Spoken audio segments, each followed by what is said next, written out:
বিবাহের সুন্নত পদ্ধতি নিয়ে আলোচনা করতে গেলে তো অনেক দীর্ঘ আলোচনা করতে হবে, সে সুযোগ নেই। আমরা সংক্ষেপে শুধু কয়েকটা পয়েন্ট বলতেছি। নাম্বার 1, বিয়ের ক্ষেত্রে সর্বপ্রথম যে বিষয়টি দেখতে হবে তা হলো পাত্র পাত্রী উভয় পক্ষ দিনদারিতাকে সব কিছুর উপর অগ্রাধিকার দিয়ে আগানোর চেষ্টা করবে, ধার্মিকতাকে।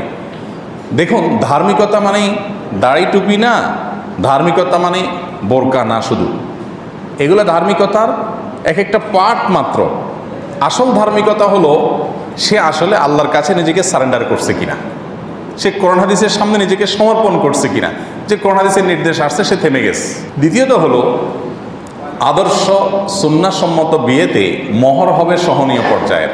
মেয়ে পক্ষ জুলুমের মহর ধরবে না, সহনীয় পর্যায়ে মহর ধরবে, যে মহরটা ছেলে দিতে পারে। যৌক্তিক 10 লাখ 20 লাখ ধরলো, ছেলেরে আপনার মুড়ির মতো ভাজলেও 10,000 বাইর হবে না, তাহলে কী লাভ হবে?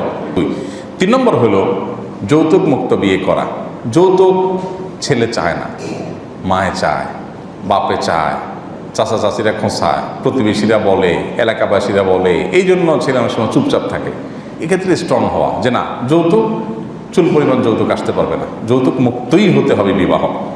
নাম্বার 4, সুন্নাহসম্মত বিয়ের জন্য পর্দা নিশ্চিত করা জরুরি, এবং সেটা মেয়ে দেখা থেকে নিয়ে বিয়ের আনুষ্ঠানিকতা শেষ হওয়া পর্যন্ত সকল ক্ষেত্রে পর্দা লঙ্ঘন হয় আমাদের সমাজে কম বেশি। বিশেষ করে অনেক লোক আছে নামাজ কালাম পড়ে, নিজেরা পর্দা করে, বিয়ের সময় বলে যে আর বিয়ের সময় একটু আধটু না করলে হয় নাকি, আর বিয়ের সময় একটু আধটু করা যায়। মুসলমানের জীবনে একটু আধটু বলতে বিষ কি একটু আধটু খাওয়া যায়?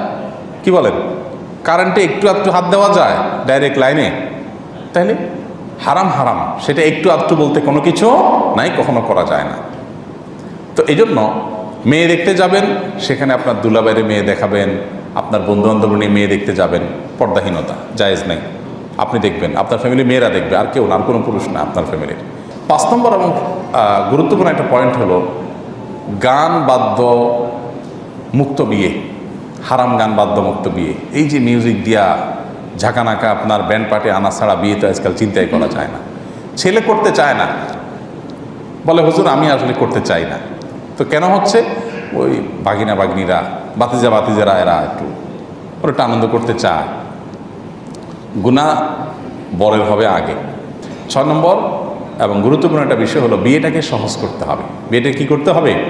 সহজ। উভয় পক্ষের জন্য সহজ। ছেলে পক্ষ মেয়ে পক্ষকে বলে দিবে বেঈ সাহেব, বেইন সাহেব, আরও যে সাবরা আছেন শুনে রাখেন, কোনো টেনশন নেবেন না, কোনো দোষ দরাদরি নেই।